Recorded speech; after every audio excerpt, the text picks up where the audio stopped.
Hello, everybody.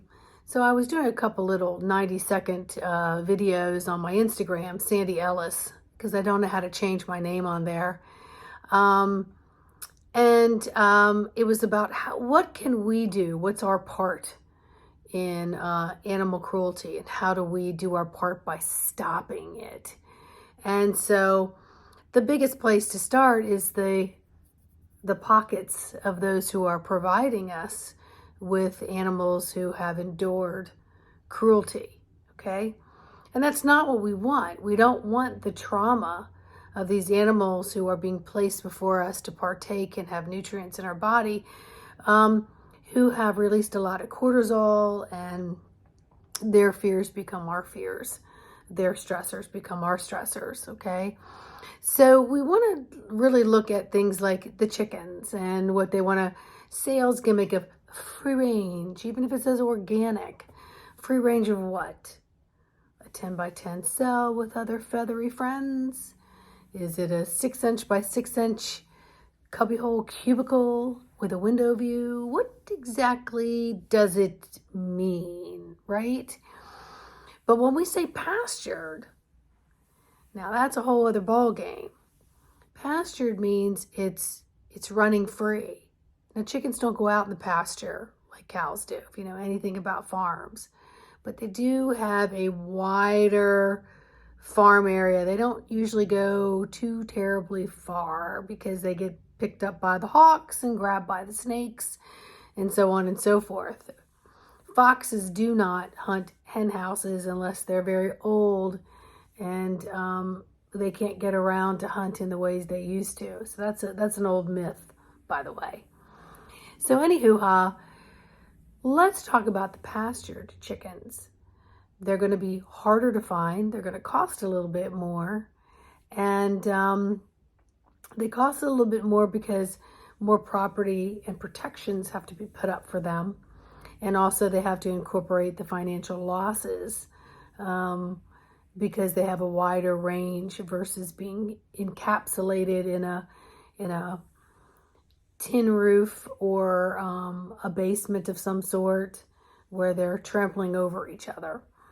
So anywho, you'll find that those chickens are very thin. They're very lean. They're low in fat. They look like a scrawny chicken, but that's how the original chickens look like until they started all this mass producing and then mass injecting of hormones and injecting the foods that they eat. It's corn. They don't eat this crap. Cows don't eat grains. They don't. Chickens really don't either, right? They eat worms. They eat all kinds of other interesting things.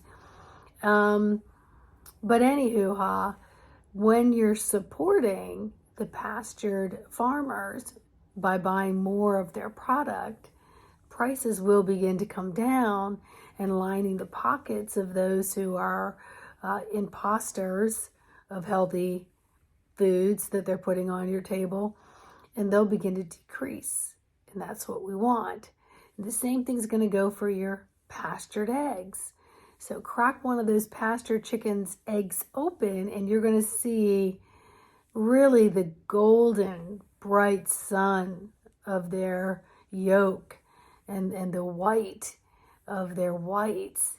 And yeah, you have to also be careful because you don't know what these other brands are injecting. So when pastured says pastured, it has to be pastured, all right? So they go through rigorous certifications and IDs for themselves. And that's another reason why they cost a little bit more. So look at pasture chickens. Find them. Call your store. Request them. Call your store. Ask them what day they're being delivered. Get there in advance.